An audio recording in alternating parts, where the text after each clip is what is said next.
और आप देख रहे हैं जननायक एक्सप्रेस न्यूज़। आज हम आए हैं मलिहाबाद के एक गांव में और यहाँ पे जो कुछ किसान हैं हमारे साथ। आज हम इनसे जानेंगे कि जो है दिल्ली में जो निरंतर जो 39 दिनों से जो प्रदर्शन चल रहा है 3 काले कानूनों के खिलाफ, वह कितने सही हैं, वह कितना जो है इन लोगों को फ़ायदा देते हैं, या यहाँ की कृषि करने में इन लोगों को क्या समस्याएं आती हैं। आज हम इनसे जानेंगे कि इनकी कितनी आय होती है, किस तरीके से लोग कृषि करते हैं, किस तरीके से ये इस हाड़ कपकपा देने वाली ठंड में अपनी फसलों को पशुओं से बचाते हैं, और यह जो बिल नया आया है इससे इनको क्या फ़ायदे मिलेंगे या क्या नुकसान है, या सरकार को क्या फ़ायदा है या किसान को क्या फ़ायदा है। आइए आज हम इन किसानों से जानते हैं। दादा, क्या नाम है आपका? हमारा नाम बिलाल। ठीक है, ये जो 3 जो कानून आए हैं सरकार जो लाई है जी, और जिसके लिए जो है 39 दिनों से जो है दिल्ली में धरना चल रहा है जी, तो आप बताइए इससे आपको फायदा है, नुकसान है, क्या है? नहीं फायदा नहीं, हमारे पास नुकसान है, लागत नहीं आती। किस तरीके के नुकसान है दादा आपको? हमारा ये तरफ है कि हमारे पास 1 बीघा जमीन है, उसमें खाद पात जुताई और ट्रैक्टर को सब ने करा मेहनत मजदूरी से, उसमें पैसा पूरा नहीं आता है। पैसा पूरा नहीं मिलता? नहीं। तो 1 बीघा आप जोतते बोते हैं तो कितना आपको जो है बचत हो जाती है एक फसल? अरे बचत हो जाती है, एक फसल में 6-7 कुंटल गेहूँ हो जाता है। हाँ, वो सब हरा चढ़ जाते हैं। तो क्या आपके गांव में गौशाला नहीं बनी हुई है? नहीं, गौशाला हमारे गाँव में नहीं है। गौशाला नहीं है? नहीं। तो फसलों को किस तरीके से बचाते हैं? हम रात भर जागते हैं, डंडा ले लिया, घूम रहे हैं, कहीं गिर गए, कहीं तार में कहूँ गिर गए, पेट नोच गया, कहीं चोट लग गई, रात भर ठंड में तापते रहते तो बचाते। अच्छा, सरकार कह रही है कि हम इन कानूनों के थ्रू जो है किसानों की आय दुगनी कर देंगे। तो क्या आपको लगता है कि सरकार ने जो है इन 7 सालों में आपके लिए कुछ काम किया है, आपकी आय दुगनी हुई है? पहले नहीं दुगनी, 2000 रुपए आते थे वो 3 महीने में, वही देते हैं। कभी आता है, कभी कहूँ रुक जाता है, हमको अभी मिले नहीं। अच्छा, अभी जो हाल ही में जो पैसा जो पास कर दिया गया आपको मिला? नहीं मिला भाई, हमको पावा ही नहीं। और किस तरीके की आपको खेती में समस्याएं आती हैं? अरे समस्या में सब सारी व्यवस्था सब बेकार है, कुछ मेहनत करते हैं और हरा भी चढ़ जाते, कोई हमको साधन नहीं। आप मौजूदा सरकार के काम से खुश हैं या नाखुश हैं? जिस तरीके से जो है 40 दिनों से किसान बैठा हुआ है इन्हीं सब चीजों को लेकर और तमाम समस्याओं को लेकर, आपको क्या लगता है? हम सरकार जो हमारी व्यवस्था कर दे तो खुश हैं, अगर व्यवस्था नहीं तो क्या? मतलब कि अगर किसानों की बात सुने, हाँ, किसानों की बात सुन ले तो हम बहुत खुश हैं। खुश हैं मतलब आप किसानों के? हाँ जी, किसान आंदोलन के आप साथ हैं? हाँ। यहाँ पे और भी किसान हैं, आइए हम उनसे जानते हैं। क्या नाम है आपका? हमारा नाम जयकरण है। किस तरीके की समस्याओं का सामना करना पड़ता है? हमारी समस्या में खेती की है, बत्ती का बिल है। जिस बत्ती का बिल जो है 100 रुपया आता था, आज उसको 400 बिल आ रहा है, 300 बिल आ रहा है। 1 बल्ब जलाते तो आता है और 2 जलाते तो भी 400 आता है। तो इस बात है जो हम 1 जलाते हैं तो तभी 400 आता है और नहीं जलाते तो भी जो है 400 आता है। अच्छा, हालांकि अभी तो बत्ती वाले बिल पे जो है मंजूरी बन गई है सरकार की, क्या लगता है कि आपको फायदा मिलेगा इसका? अब फायदा जब मिलेगा तब हम जानेंगे कि मैं मिला। जब कानून बन जाएगा आपको सीधा फायदा मिलेगा, तब आप बता पाएंगे। अच्छा, ये जो किसान जो धरना दे रहे हैं दिल्ली में, ये लोग सही कर रहे हैं गलत कर रहे हैं? ये देखिए सही कर रहे हैं। आपको क्या लगता है किस तरीके के नुकसान होंगे आपको? अगर नुकसान होगा क्योंकि हम जो पैसा आता है, जिसको किसान है 4 थोड़ी गांव में, और बाकी जो है कुछ किसान पैसा, वो किसान नहीं मजदूर हैं, तो वो क्या खाएंगे? उनको तो किसान को 2000 रुपया मिल रहा है, जिसके पास नहीं है जमीन उनको क्या मिलेगा? अच्छा, एक जो बात कह रहे हैं कि एग्रीमेंट वाली जो फार्मिंग होगी, मतलब आप अपना खेत किसी को भी किराए पे दे दें और उनसे पहले पैसा ले लें, तो इससे आपको क्या लगता है, आपको फायदा होगा या नुकसान होगा? अब नुकसान भी होगा, फायदा भी होगा, क्योंकि जो है जो एग्रीमेंट जब हो जाएगा तो वो अपना कब्जा जनाएगा, हम अपना जनाएंगे। तो इससे तो फिर जो है प्रॉब्लम बढ़ जाएगी, कल को जो कोई कब्जा नहीं छोड़ेगा। हाँ, यही तो है, कब्जा कहाँ छूटा अपना? बहुत सारे लोग बटाई पे खेत दे देते हैं, उसके बाद लोग कब्जा नहीं छोड़ते। नहीं, वो तो कब्जा छोड़ देते बटाई वाले छोड़ देते हैं, क्यों भाई? उसको देते हैं आधा, वो बटा ले जाता है आधा। अच्छा, कहते हैं इस बहुत सी जो है समस्याएं हैं इस तरीके से जो है कि थोड़ी बहुत जमीनों पे जब लोग कब्जा कर लेते तो क्या यहाँ एसडीएम से आप लोग छुड़वा लेते, छूट जाती जमीन? नहीं, एसडीएम आता ही नहीं है, जो है क्या देखे वहाँ जो है जो सचिव है, ग्राम सेवक है, ये बता देते हैं, और वीडियो कहता जो है ठीक है, और हम लोगों की सुनता ही नहीं कुछ। अच्छा, मौजूदा सरकार जो काम कर रही है इससे आप खुश हैं नाखुश हैं? सरकार तो जो काम कर रही है तो अच्छा काम करे, लेकिन गरीबी का जो है सुनवाई नहीं है, क्योंकि जो है जो बाघ लोग हैं ये उनको करने नहीं देते एसडीएम साहब को है। अच्छा, मतलब बड़े बड़े लोग आपकी सुनते नहीं है अधिकारी? जब हम लोग जो है आंदोलन जब देते हैं तभी कहते हैं हम कर देंगे, और वो जब एसडीएम आता नहीं है तो क्या होगा ये बताइए हम। सही है, मतलब मौके पे आपकी समस्याओं को कोई देखने वाला कोई देखना नहीं आता है ना। मौके पे थाने जाओ, वहाँ से थाने आए, पुलिस आए, वो भी जो है उन्हीं की सुनती है। अच्छा, हाँ, बाबू नहीं काम करता है जो नहीं पुलिस। ठीक है, यहाँ पे महिलाएं भी हमारे साथ, हम उनसे भी बात करते हैं कि किसानों के मुद्दे पे उनका क्या कहना है। माता जी, क्या नाम है आपका? हमारा नाम है सर जी विजयवती।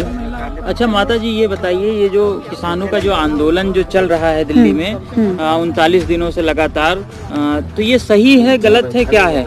हाँ ठीक है, सही है, चल रहा है, और लेकिन इतना है कि ये हम जानवर से परेशान हैं। अच्छा। थोड़ी सी खेती होती है, इसी में गेहूं बोते, अनाज बोते, रात बचाते हैं और जानवर खा जाते हैं। अच्छा, जब फसल आपकी तैयार होती है, बिकती है, तो आपको कुछ बचता है? कितनी लागत बच जाती है? हाँ, बचता क्या, आज महंगाई में जो है तो क्या बचता है, महंगाई में बेसार खरीदा, बिया खरीदा, सब कुछ बोया किया, और बाकी जो मद्दे के समय में तैयार हुआ तो वो वैसे ही फिर रह गए। अच्छा, क्या मतलब तय फसल पे जो मंडी वाला जो मतलब है, जो मंडी से जो रेट तय होता है, उस पे आपकी फसल बिक पाती है?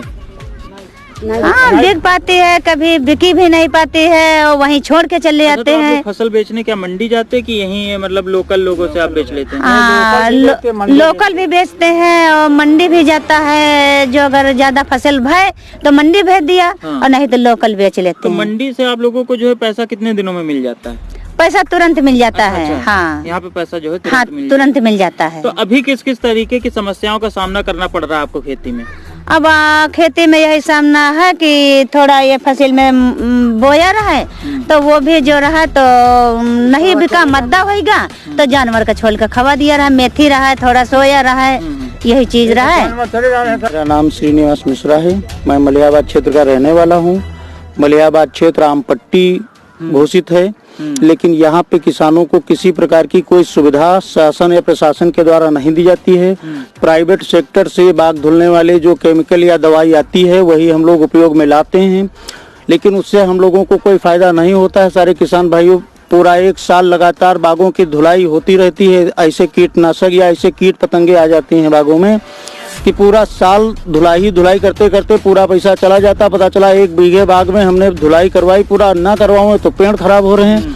अगर पूरी धुलाई कराई तो पता चला कि 16,000 से 18,000 20,000 रुपये एक बीघे का खर्चा आ जाता है।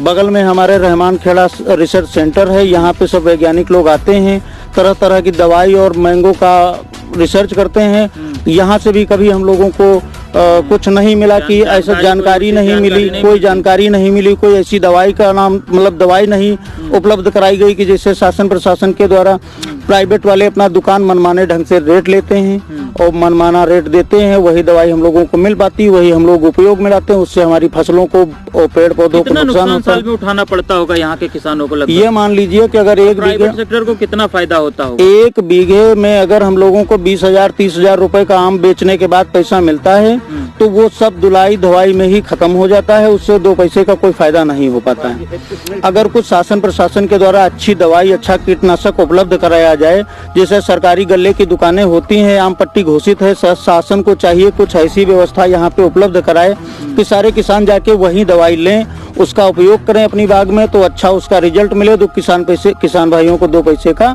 उससे लाभ हो सके, उसकी कुछ बचत हो सके। क्योंकि हमारे यहाँ पूरा मैंगो बेल्ट है, यहाँ पे सब आम की ही फसल होता है, उसी के आधार पे यहाँ के किसानों की आय और व्यय का मतलब सारा जीविका उसके लिए के मतलब हर साल निकलता कुछ नहीं है और हर साल ले देखिए उसी के बराबर हो जाता है। किसान का नुकसान, हाँ कर्ज में ही एक हिसाब से डूबता चला जाता। अब पता चला कि जैसे हमने दवाई खरीदी, दुकान से ली, प्राइवेट ली, नगद ली, उधार ली, पता चला कि जब फसल बेचा तो उसमें 15,000 आया, ले देके उसी को दे दिया, काम खत्म हो गया। अब जो छोटे छोटे सब किसान हैं, उनके घर में बच्चे हैं, ये कैसे उसका जीवन व्यतीत होता है, बहुत दयनीय स्थिति हो जाती है। तो अगर उसमें कुछ हो सके शासन प्रशासन के द्वारा तो बहुत बढ़िया रहेगा। मेरा नाम कमला शंकर मिश्रा है और मैं यहीं का निवासी हूँ, रमगढ़ा ग्राम पंचायत का, और एक किसान भी हूँ।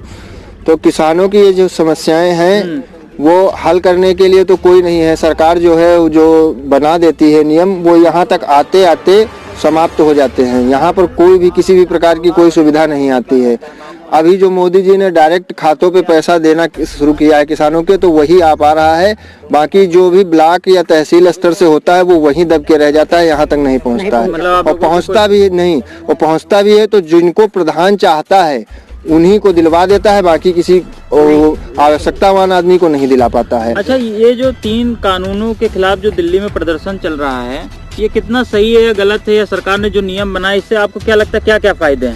इसमें किसानों को तो सरकार कह रही है कि बहुत सारे फायदे हैं, और किसान कह रहे हैं कि हमको कोई फायदा नहीं है, हमारी जमीनें चली जाएंगी प्राइवेट में और वो लोग हमसे हड़प लेंगे। लेकिन उसी पे सरकार कहती है कि जिसको आप देंगे उसका बांड भरवाया जाएगा, और किसान जो है स्वेच्छा से देगा जमीन, कोई दबाव नहीं होगा। और उस पे जो कोई स्ट्रक्चर भी खड़ा करेगा, जो कोई लेगा उसको लीज पे, वो किसान की मर्जी से ही बनवाएगा और किसान की मर्जी से ही उखाड़ के ले जाएगा समय अवधि पूरे होने पर।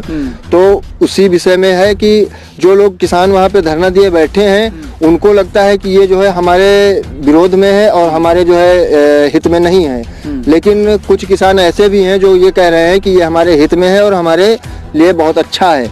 तो इन दोनों के बीच में ये सब चल रहा है कि अच्छा है या बुरा है।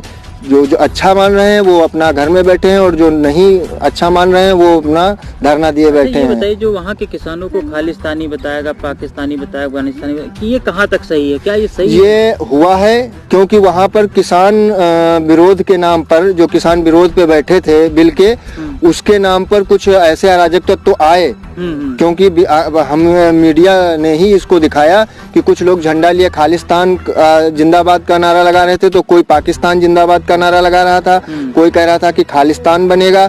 तो किसान के हित में ये नहीं हो रहा था। ये किसानों ने किया कि कोई उपद्रवी? ये अराजक तत्वों ने किया है, और जो अधिकतर ये देखने में भी आ रहा है समाचार चैनलों के द्वारा कि कुछ लोग ऐसे भी हैं जो किराए पर के आदमी लेकर के आते हैं, उनको मजदूरी दिहाड़ी दे के दिन भर बैठाते हैं, और शाम को कुछ ऐसा हो जाता है कि वो लोग गायब हो जाते हैं, और किसान इधर उधर बेचारे मजदूरी करने वाले लोग अपनी मजदूरी भी नहीं पाते और घर वापस भी नहीं जा पाते। अच्छा, ये जो MSP की मांग है किसानों की, जो एक बहुत बड़ी मांग है MSP की, कि उनको मिनिमम सपोर्ट प्राइस मिले, ये कहाँ तक सही है? इससे क्या लगता है आपको, ग्रामीण क्षेत्रों में या सभी जगह कितना फायदा हो सकता है? इससे तो किसानों को बहुत फायदा होगा, लेकिन ये ईमानदारी पूर्वक लागू हो पाए और लागू किया जाए, हर आदमी तक डोर टू डोर पहुँचे। नहीं, जैसा कि सरकार ने 3 कानून बना दिए, लेकिन किसान कह रहा है उसी में एक कानून इतना भी जोड़ दीजिए कि हम मिनिमम प्राइस देंगे, और जो इसके नीचे खरीद के रहेगा वो जेल जाएगा।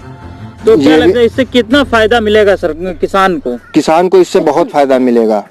अभी आपकी फसल क्या MSP पे बिक पाती है?